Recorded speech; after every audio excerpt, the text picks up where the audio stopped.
News చూస్తున్నారు.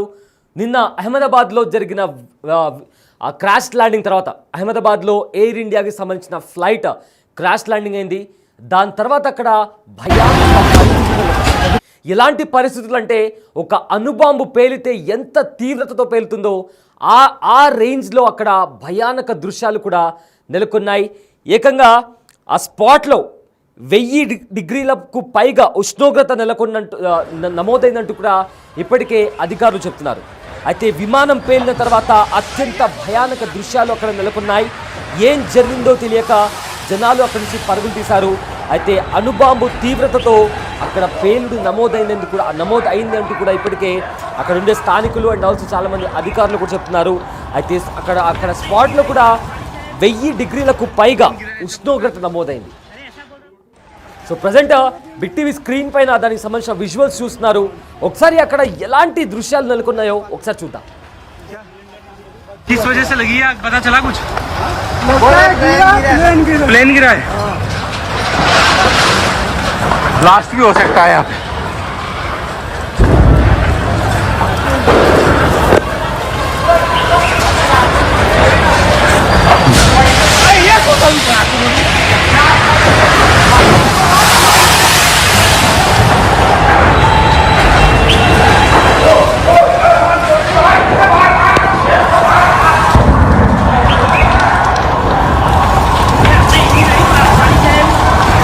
Plane गिरा ऐसा बोल रहे कुछ?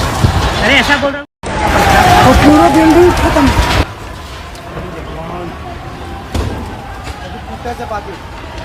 क्या किस वजह से लगी आग पता चला कुछ? प्लेन गिरा है। ब्लास्ट भी हो सकता है यहाँ पे।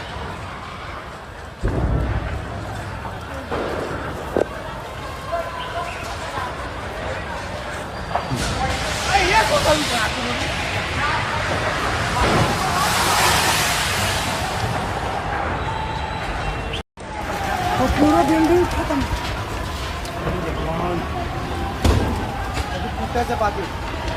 क्या किस वजह से लगी आग पता चला कुछ?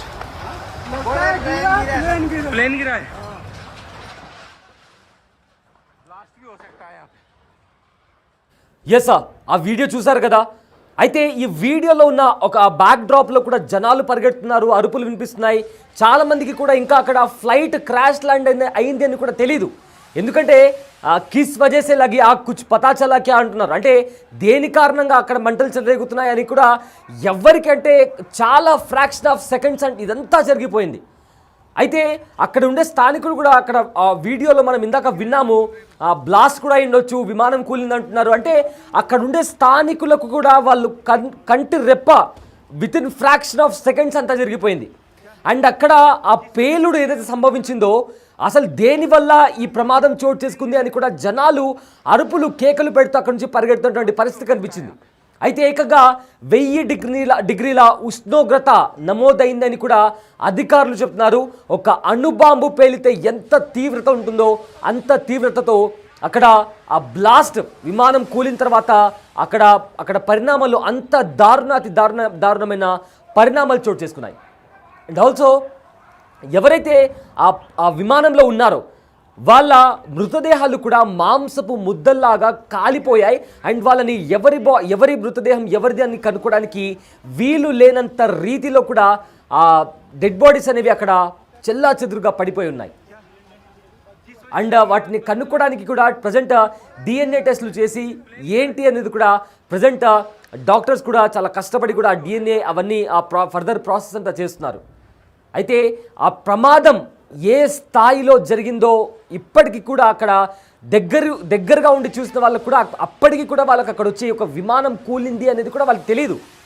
బికాజ్ మనం ఆడియోలో విన్నాం కిస్ వజాసే పతా చలా, ఏంటి అసలు దేని కారణంగా జరిగింది, ఇది ఏదైనా బ్లాస్ట్ జరిగిందా అని కొంతమంది అంటుంటే లేదు విమానం కూలిందంట అని. అప్పటికి కూడా చాలామందికి క్లారిటీ లేదు. అంత స్పాంటేనియస్గా అంత ఫ్రాక్షన్ ఆఫ్ సెకండ్స్లో అసలు జస్ట్ ఇట్లా మన కంటి రెప్ప కొట్టి సెకండ్ లిమిట్ ఉంటుంది కదా, జస్ట్ ఇట్లా బ్లింక్ చేస్తే ఎంత సెకండ్లో మనం బ్లింక్ చేస్తామో ఆ ఫ్రాక్షన్ ఆఫ్ సెకండ్స్లో అదంతా జరిగిపోయింది. 117కి టేక్ ఆఫ్ అయిన తర్వాత 138కి క్రాష్ ల్యాండ్ అయింది. అండ్ అక్కడ ఉన్న వాళ్ళ ఎవరికి కూడా ఒక కొద్ది నిమిషాల వరకు ఎవరికి తెలీదు. అండ్ మనం స్క్రీన్ పైన చూసిన విజువల్స్ అక్కడ ఎంత దట్టమైన పొగలను వ్యాపించాయో కూడా మనకు కనిపిస్తుంది. అండ్ ఆల్సో మీకు అక్కడక్కడ బ్లూ కలర్ ఫ్లేమ్, అంటే ఆ బ్లూ కలర్ ఫ్లేమ్ అనేది చాలా వరకు ఒక high range of gases release అయితే తప్ప అలాంటి బ్లూ కలర్ ఫ్లేమ్ అనేది ఒక అంత డార్క్ బ్లూ కలర్ ఆఫ్, అక్కడ చూడండి ఒకసారి స్క్రీన్ పైన ఆ బ్లూ కలర్ ఏదో ఎవరో రంగు అక్కడ చల్లేసినట్లు, అంటే ఆ రేంజ్లో మంటలు అక్కడ వ్యాపించాయి. అక్కడ దాంట్లో ఉండే ఫ్యూయల్ కారణంగా, బికాస్ అంత దూరం జర్నీ చేయాలి కాబట్టి వాళ్ళు ఎక్స్ట్రా ఫ్యూయల్ పెట్టుకున్నారు. బట్ ఆ బ్లాస్ట్ సంభవించిన తర్వాత అక్కడ మంటలు అండ్ ఏ రకంగా, అంటే ఆ డిగ్రీల ఉష్ణోగ్రత అక్కడ మీకు బ్లూ కలర్ స్క్రీన్ పైన కనిపిస్తుంది కదా, అంటే ఆ ప్రమాద తీవ్రత ఊహించుకోవడానికి కూడా భయానకంగా ఉంది. అయితే ఈ దృశ్యాలు మిమ్మల్ని కాస్త కలవరపాటుకు గురి చేయొచ్చు, కానీ బిగ్ టీవీ ఉద్దేశం అది కాదు. కేవలం అక్కడ ఏం జరిగిందో చూపించడం మాత్రమే మా ఉద్దేశం. చూడండి అక్కడ ఆ బ్లూ కలర్ ఫ్లేమ్ కనిపిస్తుంది కదా, అంటే ఎంత ఇంటెన్సిటీ, ఎంత టెంపరేచర్, అంత హై ఉష్ణోగ్రత ఉంటే మాత్రం ఆ రేంజ్లో కూడా ఏదో మేఘాలు, ఒక డార్క్ బ్లూ కలర్ మేఘాలు వెళ్తాయి కదా, అలాంటి మేఘాలు వెళ్తున్నటువంటి ఆ రేంజ్లో అక్కడ ఉష్ణోగ్రతలు కనిపిస్తున్నాయి. అండ్ నల్లటి పొగ మొత్తం అక్కడ వ్యాపించింది. సో అక్కడ ఎవరు కూడా బయటికి రాలేని పరిస్థితి కూడా. కేవలం ఒక్క వ్యక్తి అతను కూడా చెప్తున్నాడు, అసలు నేను బయటికి ఎలా వచ్చానో నాకే అర్థం కావట్లేదు, నేను బతికి ఉన్నానంటే నాకే షాకింగ్గా ఉంది అనే ఒక ట్రోమాలో కూడా అతను వెళ్ళిపోయాడు. అండ్ అన్ఫార్చునేట్లీ ఎవరైతే అక్కడ లంచ్ చేయడానికి కూర్చున్నారో, ఎంబీబీఎస్ చదివే స్టూడెంట్స్ కావచ్చు, ఇతర డాక్టర్స్, అండ్ అక్కడ స్థానికంగా ఉండే మరికొంతమంది పనిచేసే వాళ్ళు కూడా అక్కడ అప్పుడే వాళ్ళు భోజనం చేయడానికి, మధ్యాహ్నం పూట కాబట్టి లంచ్ చేయడానికి అక్కడే కూర్చున్నారు. So with in fraction of seconds just అట్లా కళ్ళు మూసి తెరిచే లోపల అయిపోయింది అంటారు కదా, అలాంటి అంత స్పీడ్గా అయిపోయింది ప్రతిదీ. సో చరిత్రలో ఎప్పుడు ఇలాంటి ప్రమాదం, ఇండియాలో ఇలాంటి ప్రమాదం ఎప్పుడు జరగలేదు. ఒకసారి ఆ ఫ్లైట్ ఎలా కూలిందో కూడా మనకు కనిపిస్తుంది. అంటే ఎంత ఎత్తున, అంటే ఈ వీడియో రికార్డ్ చేసే వ్యక్తి ఎక్కడో బిల్డింగ్ పైన ఉండి తన ఫోన్తో క్యాప్చర్ చేస్తున్నాడు.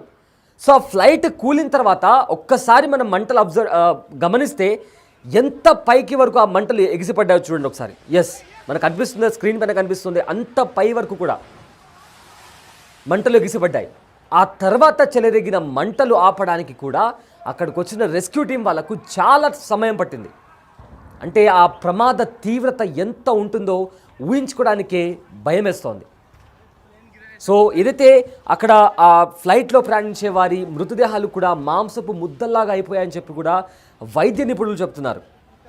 సో బిగ్ టీవీ స్క్రీన్ పైన దానికి సంబంధించిన విజువల్స్ కూడా మనం చూస్తున్నాము. అంత సెకండ్ల వ్యవధిలోనే అంత స్మాష్ అయిపోయింది. ఏం జరిగిందో తెలియకముందే, అంటే ఆ ఫ్లైట్లో ఉన్నవారు అప్పుడే టేక్ ఆఫ్ అయింది. టేక్ ఆఫ్ అయ్యేటప్పుడు సీట్ బెల్ట్ పెట్టుకోవాలి, ఇవన్నీ అంటే ఒక కైండ్ ఆఫ్ డిఫరెంట్ మైండ్ సెట్లో ఉంటారు అందరూ. జస్ట్ అప్పుడే టేక్ ఆఫ్ అయింది, ఇప్పుడు ఇంకొంచెం పైకి వెళ్తాము, కింద ఎలా కనిపిస్తుంది అంటే వాళ్ళెవ్వరికి కూడా అసలు కొంచెం కూడా ఐడియా లేనే లేదు. అంత స్పీడ్గా ప్రతిదీ అయిపోయింది. సో అక్కడ ఏవైతే సామాగ్రి ఉంటాయో, అందులో ఉన్న వస్తువులు కావచ్చు, దానికి సంబంధించిన పార్ట్స్ మొత్తం విడిభాగాలన్నీ ఎక్కడ పడితే అక్కడ చెల్లా చెరుగా పడ్డాయి. అండ్ ఇప్పటి వరకు కూడా 274కు చేరింది మృతుల సంఖ్య. అండ్ ఆల్సో ఆ ప్లేన్లో, ఆ ఫ్లైట్లో ఉన్న 241 మంది, అందులో 10 మంది క్యాబిన్ క్రూ, 2 పైలట్స్, మిగతా వాళ్ళందరూ ప్యాసింజర్స్. ఒక్క వ్యక్తి ప్రాణాలతో బయటపడ్డాడు.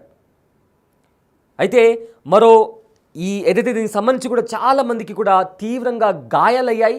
వాళ్ళని కూడా హాస్పిటల్లో అడ్మిట్ చేశారు. 33 మంది ఇంకా క్రిటికల్ సిచ్యువేషన్లో ఉన్నట్టు కూడా తెలుస్తుంది. ఎందుకంటే బీజే మెడికల్ కాలేజ్ పైన ఇది క్రాష్ ల్యాండ్ అయింది. అండ్ ఏవైతే అక్కడ డెబ్రీస్ ఉంటాయో వాటి కింద కూడా కొంతమంది చిక్కుకుపోయి ఉన్నారని కూడా ఇప్పటికే మనకు వస్తున్న సమాచారం. అంటే ఇప్పుడు రెస్క్యూ ఆపరేషన్కి ముందు. అండ్ ఆల్సో ఈ మృతుల సంఖ్య ఇప్పటికే 274 మంది చనిపోయారంటున్నారు. సో ఈ సంఖ్య మరింత పెరిగి, ఎందుకంటే చాలామంది చాలా సివియర్గా ఇంజర్డ్ అయినటువంటి పరిస్థితి కూడా అక్కడ నెలకొనింది. ఒకసారి స్క్రీన్ పైన ఆ దృశ్యాలు, ఇందాక ఆ బ్లూ కలర్ ఫ్లేమ్ రావడం కానీ, మంటలు ఎగిసి పడుతుంటే, దాని తర్వాత ఆ ఆయిల్ లీక్ అయిన తర్వాత, ఫ్యూయల్ లీక్ అయిన తర్వాత కూడా బ్లాస్ట్ అనేది ఒక 2-3 టైమ్స్ కూడా అక్కడ ఆ బ్లాస్ట్ కాస్త పేలినట్టు శబ్దాలు రాగానే ప్రతి ఒక్కరు అక్కడి నుంచి పరిగెత్తారు. సో ఇట్స్ వెరీ అన్ఫార్చునేట్, చాలా భయానక సిచ్యువేషన్ ఇది. అయితే ఈ విమానం పేలిన తర్వాత కూడా అత్యంత భయానక దృశ్యాలు అక్కడ నెలకొన్నాయని చెప్తూ కూడా ప్రజెంట్ కొన్ని వీడియోస్ కూడా బయటకు వస్తున్నాయి. भी हो सकता है